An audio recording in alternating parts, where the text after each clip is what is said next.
Welcome to this demo on what to do if you get an error connecting your Google account to API spreadsheets. I went to upload a Google Sheet, but when I select the account I want, there is this error that pops up. The reason this is happening is because you cannot use the same Google account on multiple API spreadsheets accounts. But don't worry, you just have to follow the steps.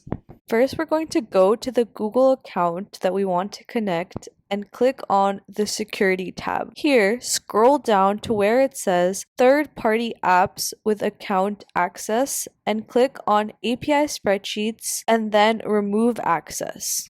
Log out of API Spreadsheets. A lot of the times you can log back in and it will work, but in case it doesn't, clear the cache and cookies from your browser. Refresh and log back into API Spreadsheets and you'll be able to connect to the Google account you need. Because Google Sheets is a third-party app, sometimes there can be errors that are hard to identify on our end. If you get a different error, try clearing the cache, signing out of any unused Google accounts on your browser, or try to connect on a different browser or in incognito mode. Follow all of these steps. Google account is still not connecting. Contact us so we can further investigate.